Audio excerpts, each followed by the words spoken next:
House of Mirth, Book 1, Chapter 15 today. This is the last chapter in Book 1. After this, it's the second half of the story, and that will commence with Chapter 1 of Book 2. That probably didn't need to be said.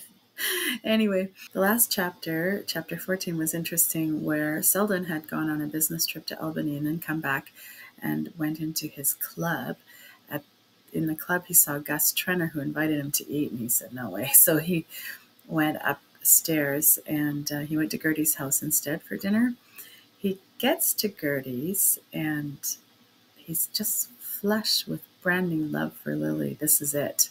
He knows now what he wants.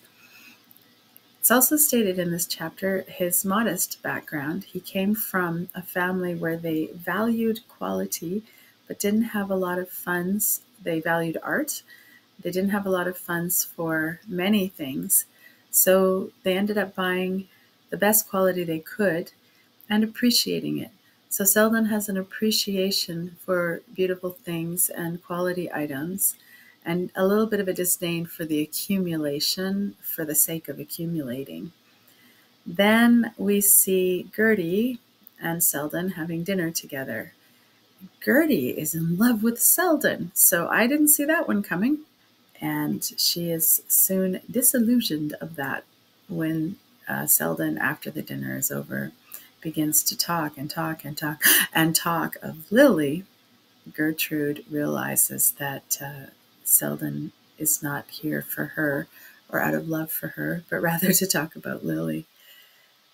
So she ends up having, it actually uses the word hatred for Lily inside of her. Seldon leaves and goes back to try to find Lily at Carrie Fisher's place, and that's where Lily had been. When he arrives, they say, no, she's left. And somebody says, I hear she went to the Trenor's house. Oh, so he and Van Alstyne walk over to the Trenor's house, and they actually see Lily leaving the house and getting into that handsome cab.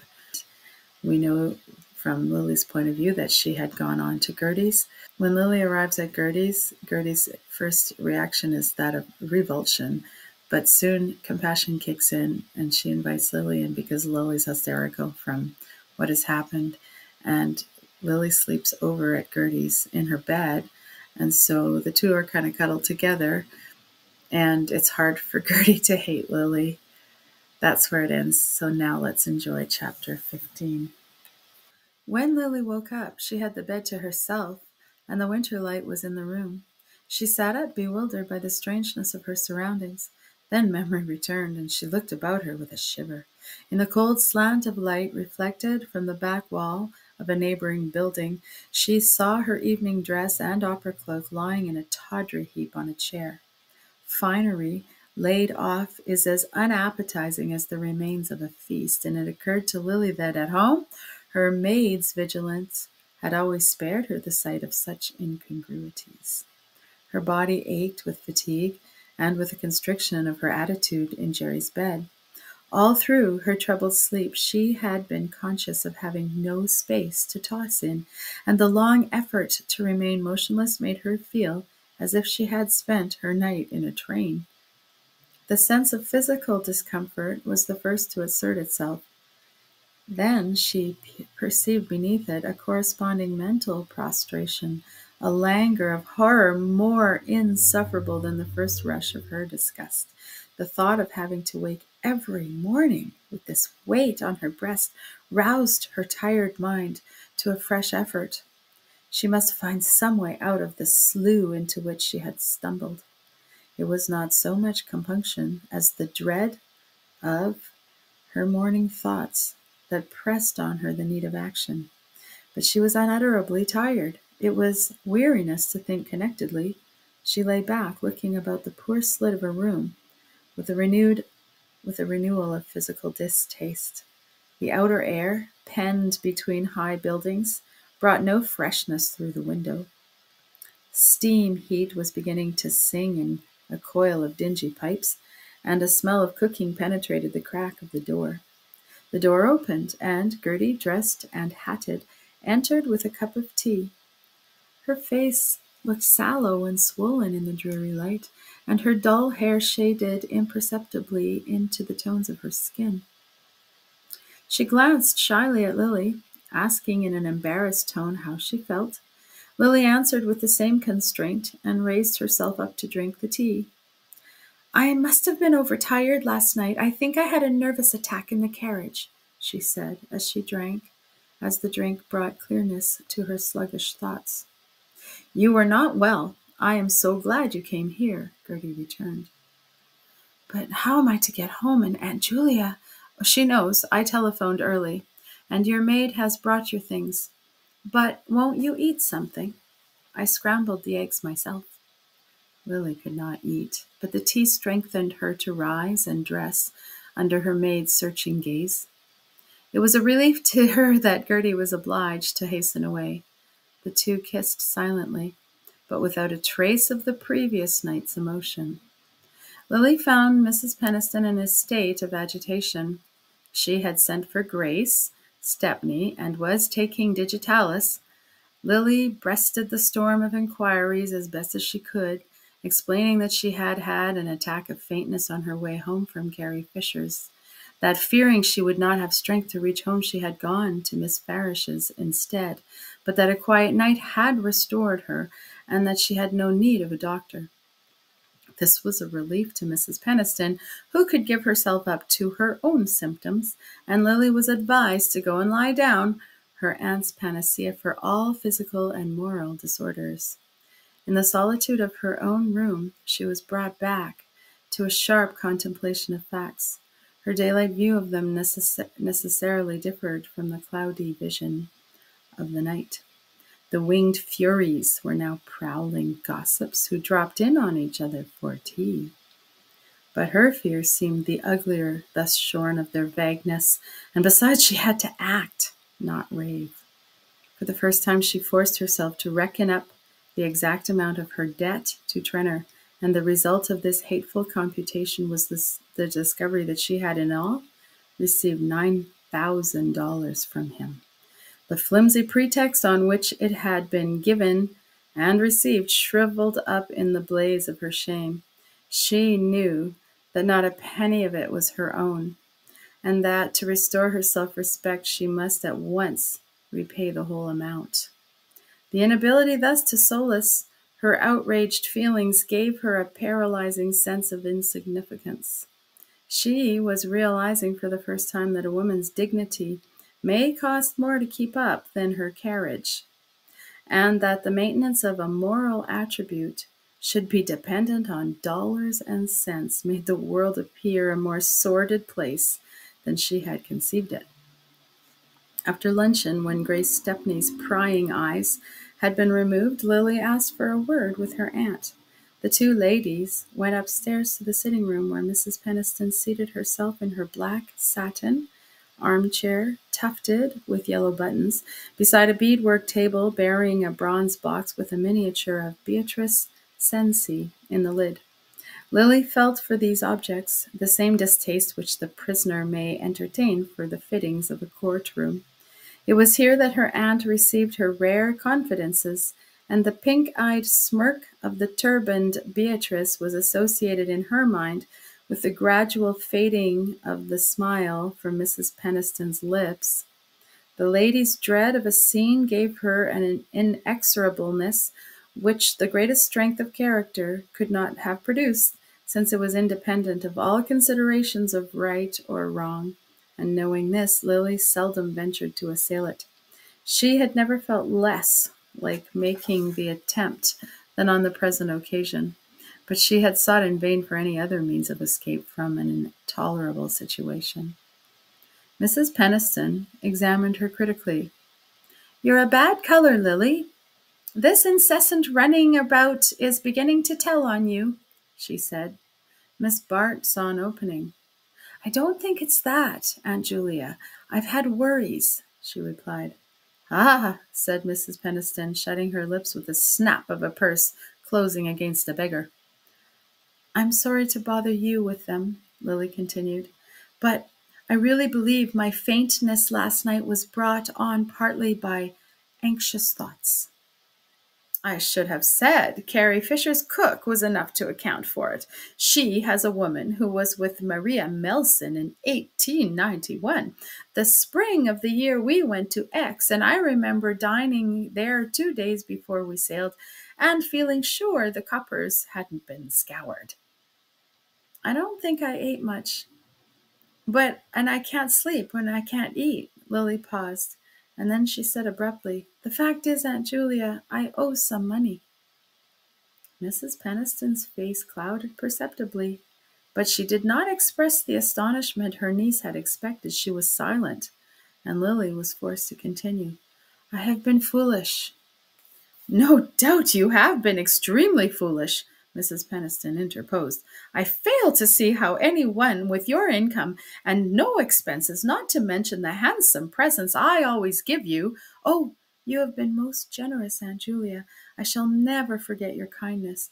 But perhaps you don't quite realize the expense a girl is put up to nowadays." I don't realize that you are put to any expense except for your clothes and your railway fares. I expect you to be handsomely dressed, but I paid Celeste's bill for you last October." Lily hesitated. Her aunt's implacable memory had never been more inconvenient. "You were as kind as possible, but I had to get a few more things since—" "What kind of things? Clothes? How much have you spent? Let me see the bill. I dare say the woman is swindling you." "Oh, no, I think not. Clothes have grown so frightfully expensive, and one needs so many different kinds with the country visits and golf and skating and Aiken and tuxedo." "Let me see the bill," Mrs. Peniston repeated. Lily hesitated again. In the first place, Madame Celeste had not yet sent her in her account, and secondly, the amount it represented was only a fraction of the sum that Lily needed. "She hasn't sent in the bill for my winter things, but I know it's large, and there's one or two other things, and I've been careless and imprudent, and I'm frightened to think of what I owe." She raised the troubled loveliness of her face to Mrs. Peniston, vainly hoping that a sight so moving to the other sex might not be without effect upon her own. But the effect produced that. But the Lily hesitated again. In the first place, Madame Celeste had not yet sent in her account, and secondly, the amount it represented was only a fraction of the sum Lily needed. "She hasn't sent in the bill for my winter things, but I know it's large, and there are one or two other things. I've been careless and imprudent. I'm frightened to think of what I owe." She raised the troubled loveliness of her face to Mrs. Peniston, vainly hoping that a sight so moving to the other sex might not be without effect upon her own. But the effect produced was that of making Mrs. Peniston shrink back apprehensively. "Really, Lily, you are old enough to manage your own affairs, and after frightening me to death by your performance of last night, you might at least choose a better time to worry me with such matters." Mrs. Peniston glanced at the clock and swallowed a tablet of digitalis. "If you owe Celeste another 1,000, she may send me her account," she added, as though to end the discussion at any cost. "I am very sorry, Aunt Julia. I hate to trouble you at such a time, but I really have no choice. I ought to have spoken sooner. I owe a great deal more than $1,000. "A great deal more? Do you owe 2? She must have robbed you." "I told you it was not only Celeste. There are other bills, more pressing, that must be settled." "What on earth have you been buying? Jewelry? You must have gone off your head," said Mrs. Peniston with asperity. "But if you have run into debt, you must suffer the consequences, and put aside your monthly income until your bills are paid. If you stay quietly here until next spring instead of racing about all over the country, you will have no expenses at all, and surely in 4 or 5 months you can settle the rest of your bills. If I pay the dressmaker now—" Lily was again silent. She knew she could not hope to extract even $1,000 from Mrs. Peniston on the mere plea of paying Celeste's bill. Mrs. Peniston would expect to go over the dressmaker's account and would make out the check to her and not to Lily, and yet the money must be obtained before the day was over. The debts I speak of are different, not like tradesmen's bills, she began confusedly, but Mrs. Peniston's look made her almost afraid to continue. Could it be that her aunt suspected something? The idea precipitated Lily's avowal. The fact is, I've played cards a good deal. Bridge. The women all do it. Girls, too, it's expected. Sometimes I've won. I've won a good deal, but lately I've been unlucky. And of course, such debts can't be paid off gradually. She paused. Mrs. Peniston's face seemed to be petrifying as she listened.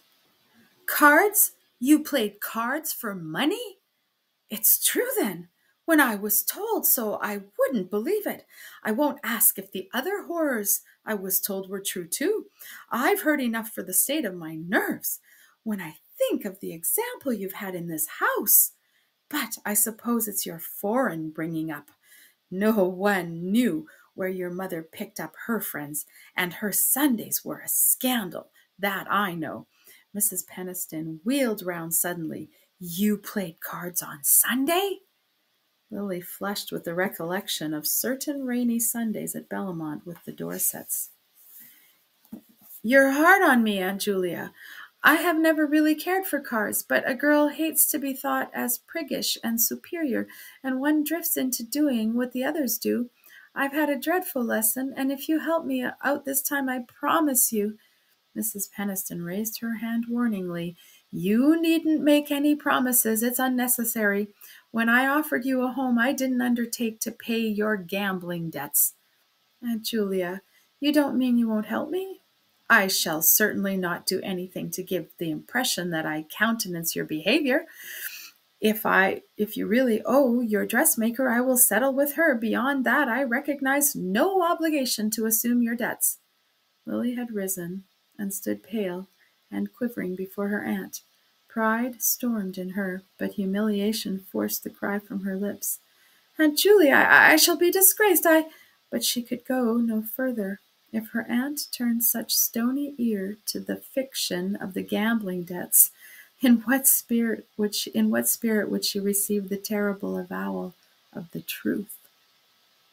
I consider that you are disgraced, Lily, disgraced by your conduct far more than by its results.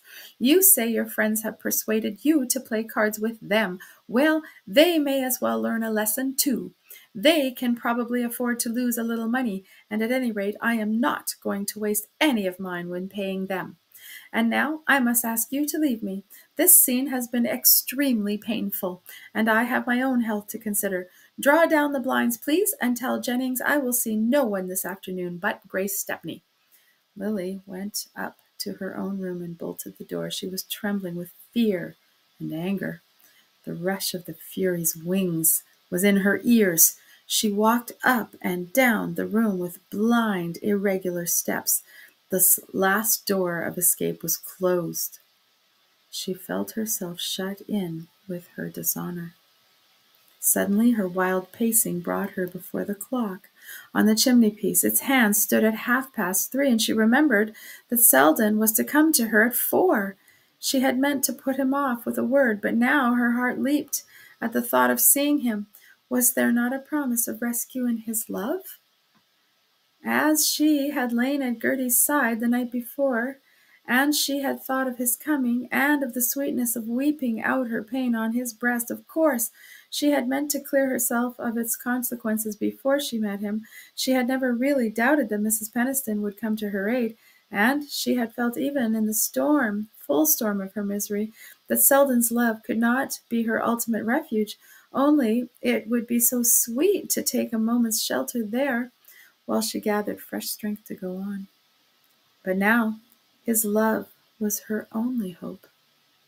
And as she sat alone with her wretchedness, the thought of confiding in him became as seductive as the river's flow to the suicide. The first plunge would be terrible, but afterwards what blessedness must come. She remembered Gerty's words, I know him, he will help you.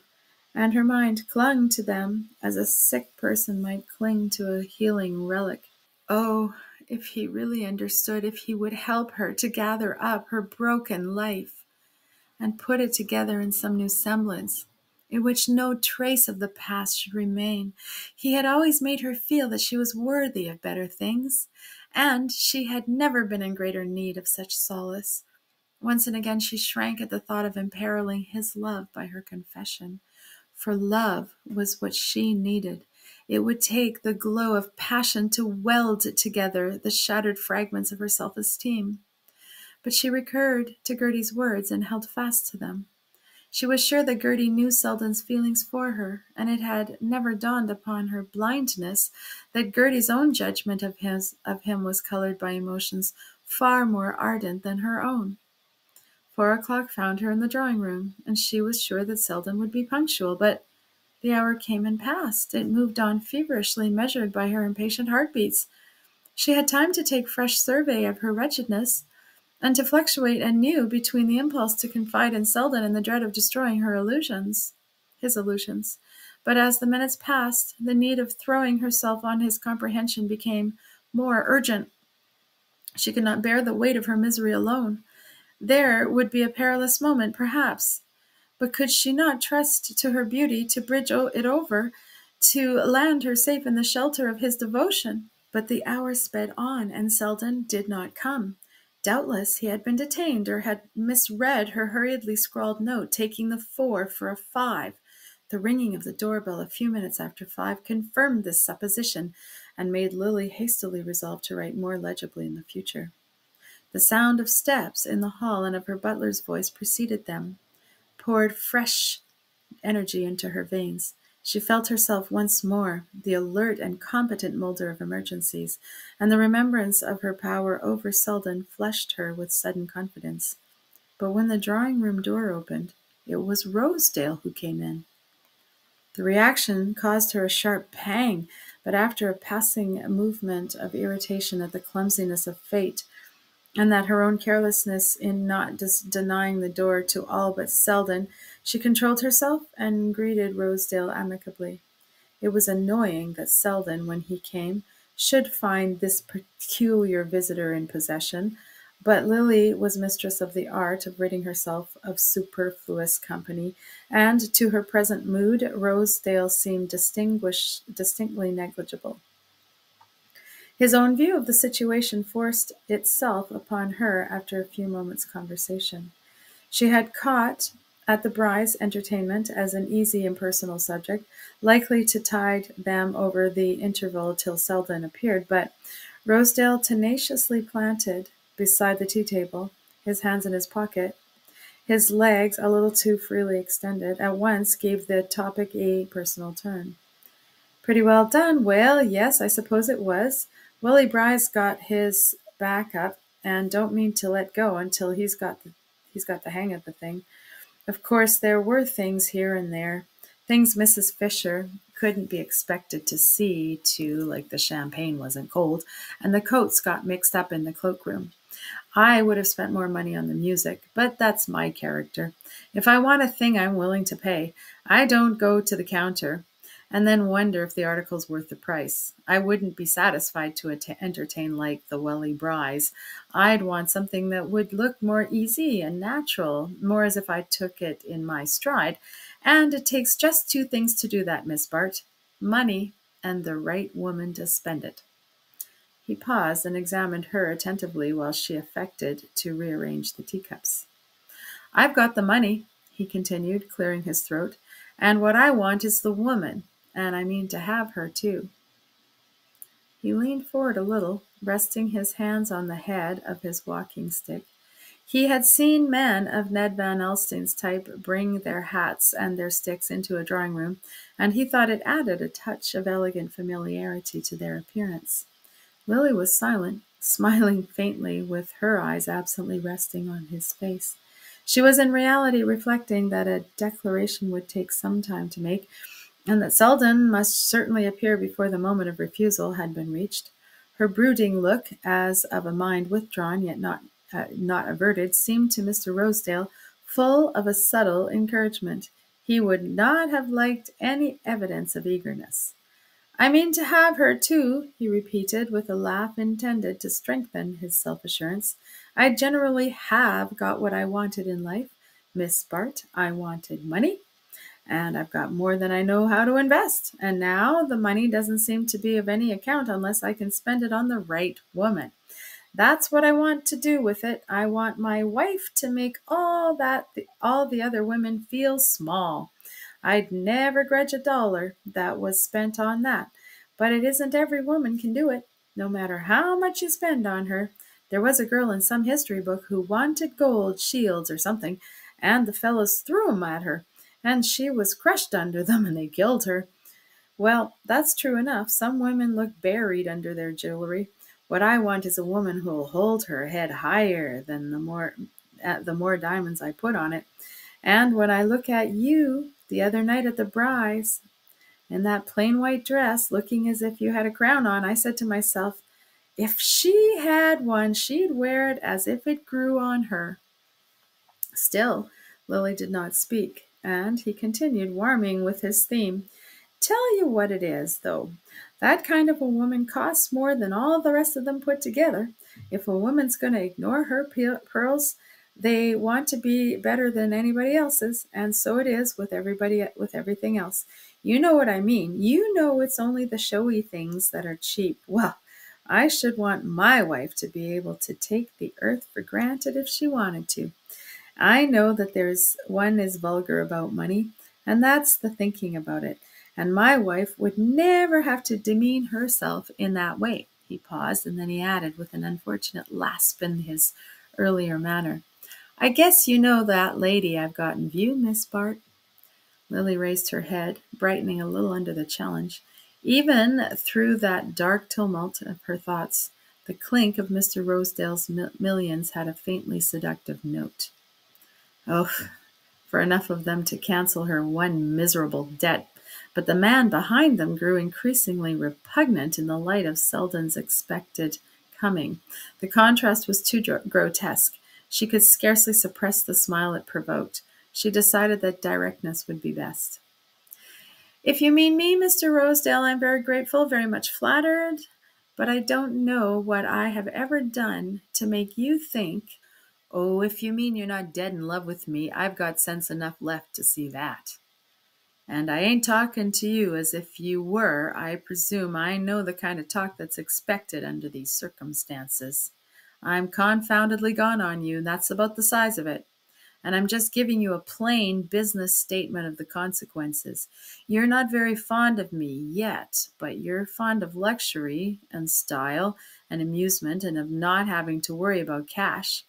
You like to have a good time and not to have to settle for it.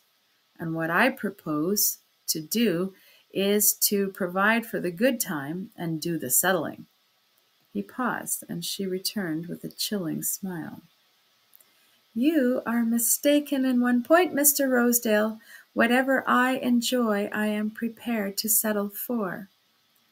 She spoke with the intention of making him see that, if his words implied a tentative allusion to her private affairs, she was prepared to meet and repudiate it.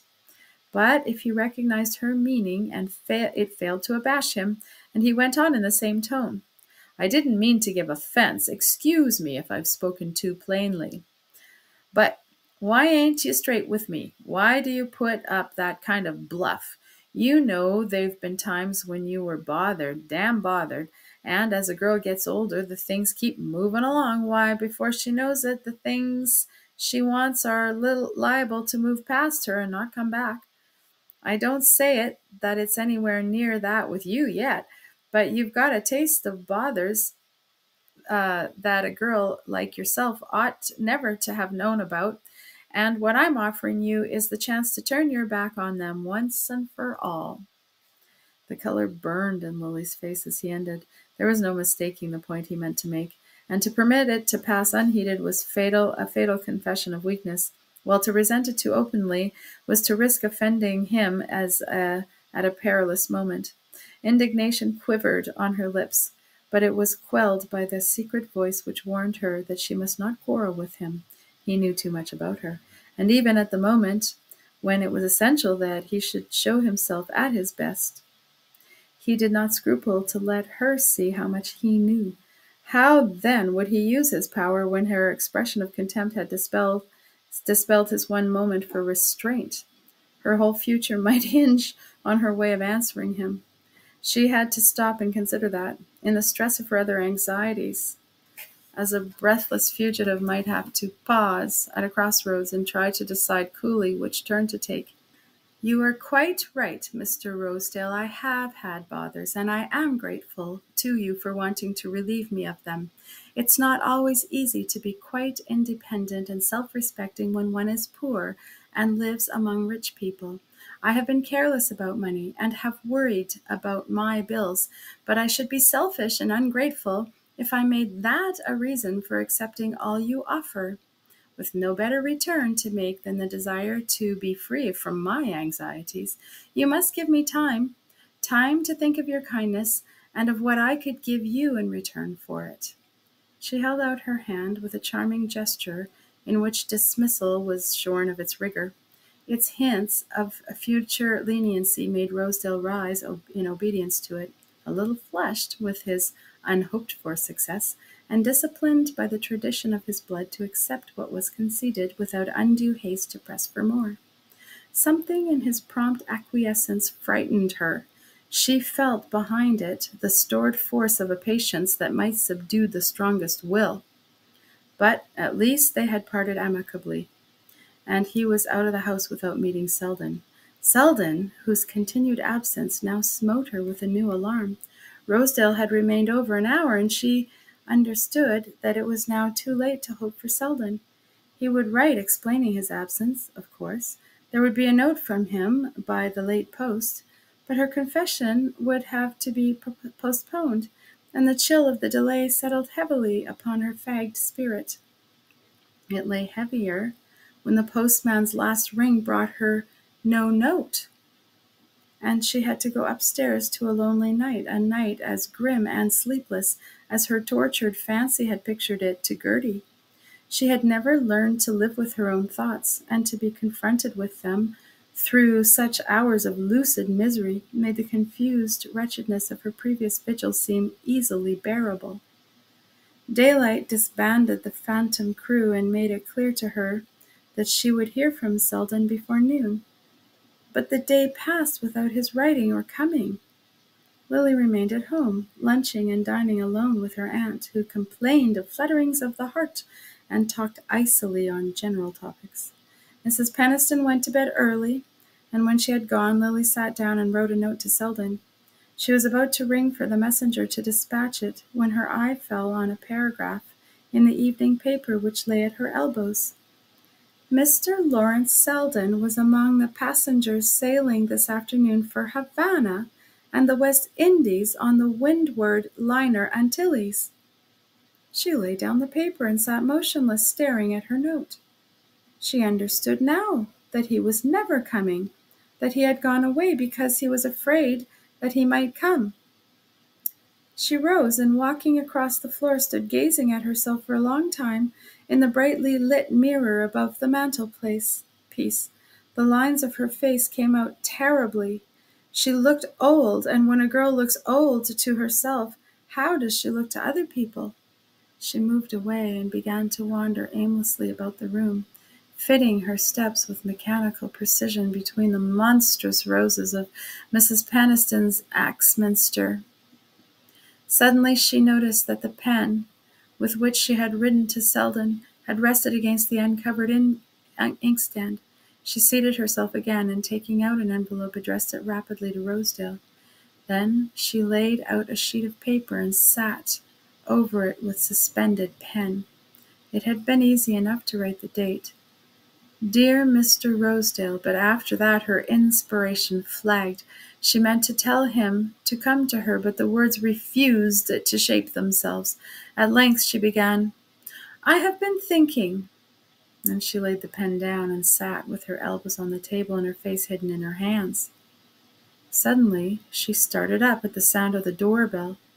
It was not late, barely 10 o'clock, and there might be still a note from Seldon, or a message, Or he might be there himself on the other side of the door. The announcement of his sailing might have been a mistake. It might have been another Lawrence Seldon who had gone to Havana. All these possibilities had time to flash through her mind and build up the conviction that she was, after all, to see or hear from him before the drawing-room door opened to admit a servant carrying a telegram. Lily tore it open with shaking hands and read Bertha Dorset's name below the message. Sailing unexpectedly tomorrow. Will you join us on a cruise in the Mediterranean? End of chapter 15 and end of book 1.